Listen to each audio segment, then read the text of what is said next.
마가복음 5장 25절에서 29절까지의 말씀입니다. 신약 60면에 마가복음 5장 25절에서 29절까지의 말씀입니다.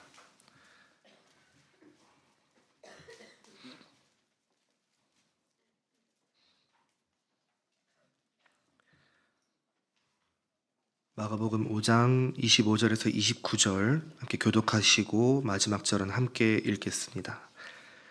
12해를 혈루증으로 앓아온 한 여자가 있어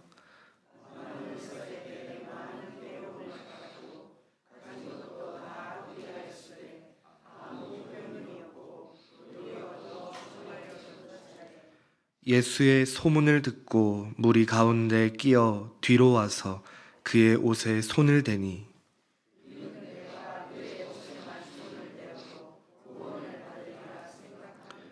함께 읽겠습니다. 이에 그의 혈루 근원이 곧 마름에 병이 나은 줄을 몸에 깨달으니라. 아멘. 우리는 이 땅을 살아가면서 무언가를 간절히 이것 때문에 꿈꿀 지경까지 이르기까지 무언가를 원해 본 적이 아마 다들 있으실 거라고 생각합니다. 갖고 싶은 물건이 생겼을 때, 혹은 또 내가 원하는 목표가 눈앞에 있을 때, 자녀의 진학이나 취업 문제가 있을 때 우리는 어떻게 행동을 합니까? 그것을 이루기 위해서, 얻기 위해서 정말 많은 고민을 하죠.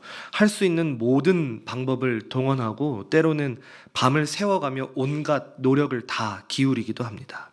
내게 주어진 시간, 내 지갑에 있는 돈, 내 안에 모든 에너지를 아낌없이 쏟아붓죠. 남들이 볼 때는 저렇게까지 해야 하나 싶을 정도로 무섭게 집착할 때도 있는 것 같습니다. 제가 살면서 그랬던 것 중에 가장 기억에 남는 것이 두 가지가 있습니다. 저는 어릴 때 시력이 참 좋았습니다.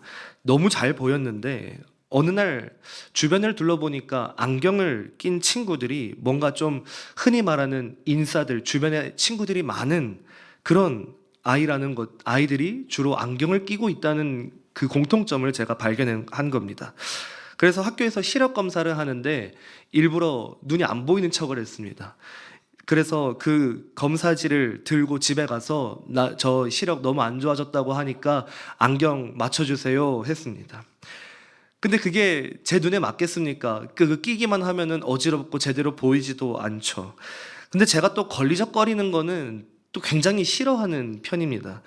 그러니까 학교 갈 때, 집에서 나올 때는 이거를 끼고 나오는 척을 하고 문 닫고는 바로 그 안경을 이제 가방에 넣어서 그렇게 생활을 했던 적이 있었습니다.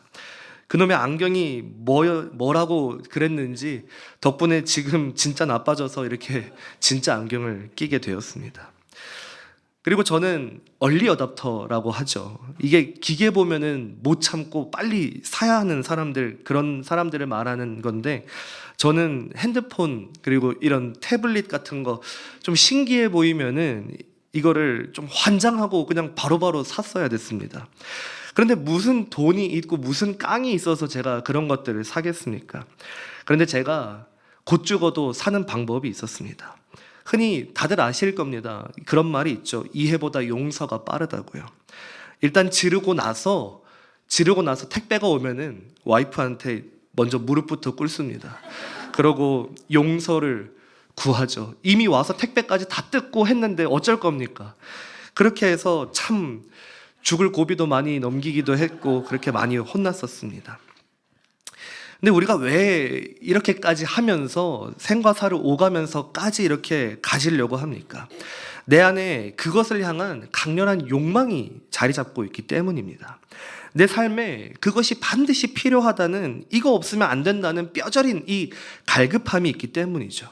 그래서 내가 원하는 것을 어떻게든 내 손아귀에 쥐기 위해서 수단과 방법을 가리지 않고 달려드는 것, 그것이 숨길 수 없는 우리 인간의 솔직한 본성인 것 같습니다. 그런데 여러분, 세상의 것을 얻고자 하는 그 치열함, 그 간절함과 도끼를 품을 열정만큼 살아계신 하나님의 은혜를 향한 사모함이 아직 우리 안에 꿈틀대고 있으심을 느끼고 계십니까? 주님의 은혜를 받지 못하면 난 단 한 주도, 아니 단 하루도 단 한순간도 이 험한 세상을 버텨낼 수가 없습니다. 이런 가난한 마음, 영적인 갈급함이 여러분 있으십니까? 생수 되신 하나님과 더 깊이 교제하고 싶어서 내 영혼이 살기 위해 발버둥치는 그 애타는 목마름이 우리 삶에 여전히 살아 숨쉬고 있으십니까? 오늘 우리가 나눈 이 말씀은 우리가 어릴 때부터 참 많이 들어온, 너무나 잘 알고 있는, 너무나 많이 들은 한 여인의 이야기죠. 이 혈루증을 앓는 여인의 이야기는 오늘날 영적인 무기력증에 빠져있는 우리들을 향해서 바로 이 갈급함에 대해 질문을 던지고 있습니다. 이 여인의 이야기를 통해서 내 상태를 돌아보게 되는 그런 시간이 되어지기를 소망합니다. 여러분, 이 말씀에 나온 여인은 어떤 상태입니까? 12년 동안 피가 멈추지 않는 병, 혈루증을 앓고 있죠. 여러분, 사람의 몸에서 피가 계속 빠져나간다는 것은 지금 생명이 새어나가고 있다는 뜻입니다. 그것도 하루 이틀도 아니고 무려 12년입니다. 생명의 기운이 바닥을 드러내고 하루하루 피가 말라가는 끔찍한 고통 속에서 사는 게 도저히 사는 게 아니었을 것입니다. 하지만 육신의 질병보다 그녀를 더 미치게 만드는 것은 사회적인 고립이었을 것입니다. 당시 사회에서 혈루증은 법에 따라 철저하게 부정하게 여겨졌습니다. 이 병에 걸린 사람은 가족과 사회로부터 완벽하게 격리되어서 성전 예배조차 참여할 수가 없었죠. 병 자체도 너무나 고통스러웠지만 하나님께 나아가 제사를 드릴 수도 없고 사랑하는 남편이나 자식의 손을 잡아볼 수도 없는 완벽한 고립과 단절, 누군가 내 옷깃만 스쳐도 그 사람마저 부정해진다고 믿었기 때문에 사람들은 이 여인을 피해 다녔고 오히려 돌을 던졌을 것입니다. 말 그대로 사는 게 아니었을 것입니다. 이 여인이 병을 낫고자, 이 인생을 변화시키고자 무슨 짓이라도 안 했겠습니까?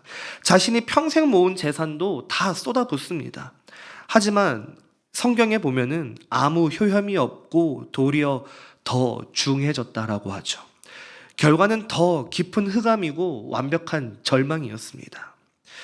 여러분, 이 여인의 처절한 모습이 혹시 누구와 닮아 있다고 생각하십니까? 사실 이 모습은 생명의 근원이신 하나님과 단절된 채 세상에서 잡다한 방법으로 내 안에 텅 빈 결핍을 채워보려고 발버둥치는 사람들과 똑같은 모습이지 않습니까? 우리는 세상의 것들로 이 공허함, 내 삶에 구멍을 메워보려고 합니다. 하지만 여러분, 채워지던가요? 세상의 의사들을 찾아가고 돈을 다 허비했던 이 여인처럼 결국 밑빠진 독에 물붓기였죠. 영적인 생명력이 다 빠져나가서 바짝 메마른 상태, 그것이 갈급함을 잃어버린 인생의 비참한 결말을 보여주는 것입니다. 그렇게 철저한 절망, 인생의 가장 깊은 벼랑 끝에서 한 발짝만 더 디디면은 죽을 것 같은 그런 여인의 귓가에 한 줄기 빛과 같은 예수님의 소문이 들려왔습니다. 병든 자를 고치시고 귀신을 쫓아내시고 억눌린 자를 자유케 하신다는 소식이었죠. 그 소문을 듣는 순간 바위처럼 차갑게 굳어있던 여인의 심장에 불이 붙기 시작했습니다. 그리고 여인은 수많은 군중 속을 파고들어서 목숨을 걸고 예수님의 옷자락을 향해 손을 뻗었습니다. 여기서 우리는 오늘 본문이 의도적으로 보여주는 가장 핵심적인 대조를 발견할 수 있어야 됩니다. 바로 예수님을 둘러싼 아주 거대한 무리와 이름 모를 한 여인의 차이인 것입니다. 당시 예수님 주변에는 엄청나게 많은 사람들이 구름대처럼 몰려 있었습니다. 왜냐하면 지금 예수님은 야이로라는 아주 높은 사람의 죽어가는 딸을 살리러 가는 길이었습니다. 예수님에 대한 소문이 많이 퍼져 있기도 했고 지금 엄청난 사건이 자신들의 눈앞에 벌어질 참이니까 그거 한번 보려고 온 동네 사람들이 다 쏟아져 나왔습니다. 그래서 성경은 예수님을 애워싸 밀더라 라고 표현을 합니다.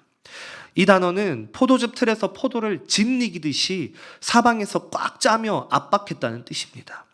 그렇게 수많은 사람들이 땀 냄새를 풍겨가며 예수님과 몸을 부대끼고 발이 밟히고 어깨를 밀치고 있었습니다.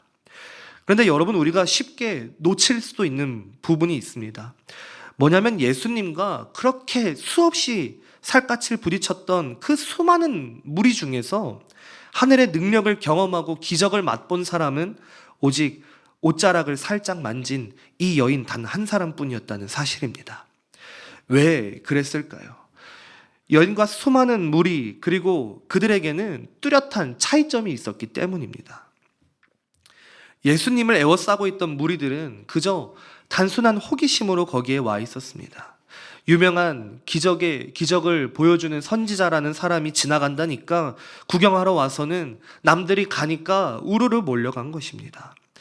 비교할 것은 아니지만 굳이 예를 들자면은 어제 광화문에서 BTS가 공연한다고 많은 사람들이 몰렸지 않습니까? 그런 겁니다. 유명한 사람이 온다니까 많이 몰린 거예요. 거기 모인 많은 사람들은 예수님과 몸은 부딪혔을지언정 그 중심에는 내 인생을 향한, 내 영혼을 향한 처절한 갈급함이 없었던 것입니다. 그냥 군중 심리에 휩쓸린 구경꾼들에 불과했던 것이죠. 반면 여인에게는 무엇이 있었습니까? 예수님의 옷자락만 만져도 병이 나을 거라는 그 확신과 생명을 건 갈급함이 있었습니다. 이 부정한 여인이 이 무리 틈에 끼어들었다가 발각되기라도 한다면 당장 돌에 맞아 죽을 수도 있는 상황이었습니다. 하지만 지금 그 여인에게는 체면도 수치도 죽음에 대한 두려움도 찾아볼 수가 없었습니다. 지금 예수님이 아니면 나는 오늘 여기서 죽는다, 이 절박함 하나가 그녀를 움직였던 것이죠. 여인이 예수님의 옷자락에 손을 댄 것은 그냥 지푸라기라도 잡으려는 심정이 아니라 예수님만이 자신의 유일한 구원자이심을 확신하며 자신의 모든 것, 인생을 거기 맡기는 믿음의 결단이었던 것입니다. 여러분, 오늘 설교의 핵심이 바로 이 부분입니다. 우리는 하나님 앞에 엎드릴 때 스스로에게 내 안에 정말 이 여인과 같은 피 끓는 갈급함이 있는가를 질문해 봐야 합니다. 우리는 우리의 모습을 보고 인정하기 싫어도 우리는 인정할 줄 알아야 합니다. 오늘날 너무 많은 그리스도인들이, 너무나 많은 성도님들이 이 영적인 갈급함을 잃어버린 채 무기력하게 살아갑니다. 왜 그럴까요? 내 삶이 어느 정도 살만하고 편안하다고 느끼기 때문입니다. SNS를 보면은 참 할 말이 없게 만드는 크리스찬이라고 하는 사람들이 참 많이 있습니다. 교회 다닌다고 하면서 술 먹는 사진을 올립니다. 맥주잔을 들고 웃으면서 사진을 찍어요. 그리고는 다음 날이면 교회 갔다 왔다고, 오늘 예배 드렸다고 스토리에 올리고 자신 있게 자기가 썬데이 크리스찬이라고 글을 올립니다. 여러분, 어느 순간부터 하나님의 은혜를 내 영혼의 호흡이요 생명줄로 여기지 않는 사람들이 자꾸만 우리 주변에 보여지는 것 같습니다.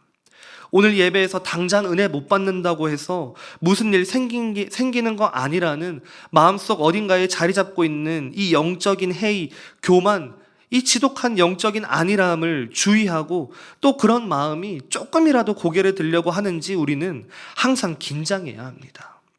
여기에 사로잡혀서 하나님을 향한 아무런 기대감도 애통함도 은혜에 대한 갈급함도 없으면은 우리는 안 되는 겁니다.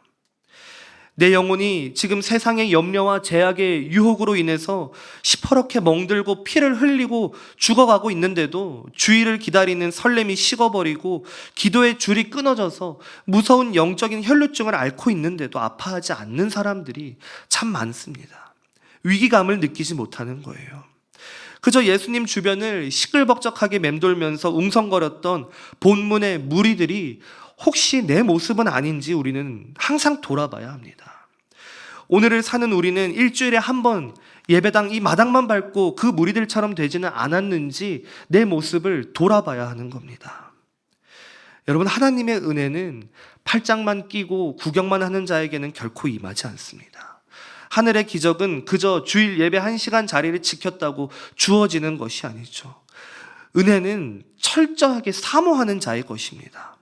우리의 굳어진 믿음이 자라나려면, 바짝 마른 내 영혼이 다시 살아나려면은 하나님과 조금이라도 더 가까워지고자 하는 이 발버둥, 목마른 사슴이 메마른 광야에서 시냇물을 찾지 못해 헐떡이는 것과 같은 그 처절한 목마름이, 피를 토하는 절박함이 우리 안에 있어야 한다는 겁니다. 말씀을 들으실 때 그 말씀 한 구절 한 단어라도 땅에 떨어뜨리지 않고 내 영혼의 신비에 새겨놓으려는 거룩한 굶주림이 우리 안에 회복되어지기를 간절히 소망합니다. 예수님의 옷자락을 만진 순간 여인의 몸에서 피가 멈췄죠. 동시에 예수님의 발걸음도 멈추셨습니다. 지금 회당장 야이로의 집으로 가는 분초를 다투는 그 급박한 발걸음을 멈춰 세운 것은 다른 게 아니라 오직 이름 없는 한 여인의 갈급함이었습니다. 예수님이 무리를 둘러보며 누가 내 옷에 손을 댔냐고 물으시죠. 그 질문에 제자들은 아니 예수님, 사방에서 사람들이 이렇게 밀어대는데 누가 손을 댔는지 물으시면 어떡합니까? 그걸 어떻게 알겠습니까? 라고 대답을 합니다. 왜냐하면 제자들의 눈에는 그냥 다 똑같은 접촉이었지 않았겠습니까? 수많은 사람들과 부대끼다 보니까 짜증도 났을 것입니다. 하지만 예수님은 정확히 아셨습니다. 의미 없이 습관적으로 스쳐가는 수백, 수천 번의 무의미한 부딪힘 속에서 오직 생명을 걸고 뻗어온 단 한 번의 그 간절하고 무거운 믿음의 터치를 주님은 정확히 느끼셨던 겁니다. 그리고 두려워 떨며 엎드린 그 갈급한 영혼을 향해서, 그리고 그 인생의 전환점에서 예수님께서 이렇게 말씀하시죠. 읽지 않았지만 34절을 보면은 따라 내 믿음이 너를 구원하였으니 평안히 가라. 내 병에서 놓여 건강할지어다.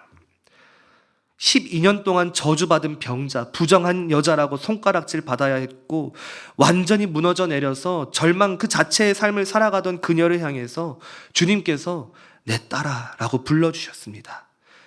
육신의 질병이 나은 것을 넘어서서 무너진 자존감과 잃어버린 하나님의 자녀라는 이 신분이 완벽하게 회복되는 엄청난 은혜의 순간이었습니다. 여러분, 이것이 바로 갈급한 자에게 부어주시는 놀라운 은혜인 것입니다.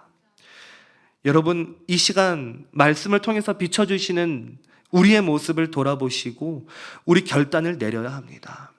더 이상 무리의 틈바구니에 숨어서 남들 뒤통수만 쳐다보며 은혜를 구경만 하는 자리에 머물러 계시면 안 됩니다.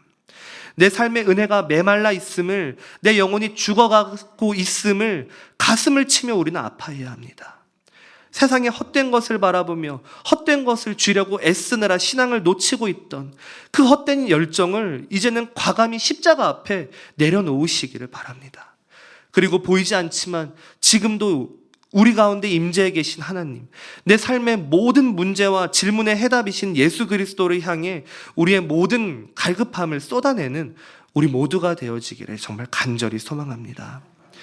오늘 이 시간 두렵고 떨리지만 죽으면 죽으리라 이 심정으로 손을 내밀었던 그 여인처럼 우리도 마음의 손, 믿음의 손을 쭉 뻗어 주님의 은혜를 꽉 붙잡기를 원합니다. 그리고 주님이 아니면 저는 아무것도 아닙니다 라는 이 애통하는 부르짖음이 우리의 입술에서 터져 나올 때에 주님께서는 바닥을 치고 있는 우리의 인생 한가운데로 찾아오셔서 참된 자유와 회복의 은혜가 우리 삶 가운데 이루어 주실 것입니다. 여러분, 우리가 살아감에 있어서 필요한 것은 은혜뿐입니다. 우리를 다시 일으켜 세울 힘도, 삶의 어려움 속에서도 이겨낼 수 있는 힘도, 절망 가운데 유일한 희망도 은혜뿐이라는 것을 고백하는 삶을 살아가시기로 결단하시는 저와 우리 모두의 삶이 되어지기를 간절히 소망합니다. 기도하겠습니다. 하나님, 우리는 살아가면서 어쩌면 지금의 편안함, 안일함으로 인해서 영적인 갈급함이 식어가고 있었는지도 모릅니다. 하나님, 나의 모습을 발견케 하시고 내 모습을 보게 하시면 그것을 말씀을 기준 삼아 내 모습을 돌이켜서 나의 갈급함이 회복되는 역사가 이 시간 일어날 수 있도록 도와주시옵소서. 나의 말로만 하는 결단이 아니라 하나님 앞에 정말 피토하는 심정으로 오늘 12년 동안 고통받았던 그 여인의 고백처럼, 그 결단처럼 우리의 삶의 모든 순간에서 그 결단이 나의 결단이 되어지기를 원합니다. 하나님 앞에서 날마다 갈급함으로 나아가는, 오늘 주님께서 주시는 은혜가 아니면 나는 살아갈 수 없습니다, 이 갈급함을 가지고 매 순간 주님 앞에 나아오는 우리 모두의 삶이 되어질 수 있도록 도와주시옵소서. 우리의 삶에 필요한 것은 은혜뿐임을 고백하는 우리 모두에게 주님께서 위로와 새 힘과 우리에게 끝없는 은혜를 부어주실 것을 믿으며 모든 말씀 예수님의 이름으로 기도드립니다. 아멘. 우리 주님 가르쳐 주신 기도로 예배를 마치겠습니다. 하늘에 계신 우리 아버지, 아버지의 이름을 거룩하게 하시며 아버지의 나라가 오게 하시며 아버지의 뜻이 하늘에서와 같이 땅에서도 이루어지게 하소서. 오늘 우리에게 일용할 양식을 주시고 우리가 우리에게 잘못한 사람을 용서하여 준 것 같이 우리 죄를 용서하여 주시고 우리를 시험에 빠지지 않게 하시고 악에서 구하소서. 나라와 권능과 영광이 영원히 아버지의 것입니다. 아멘.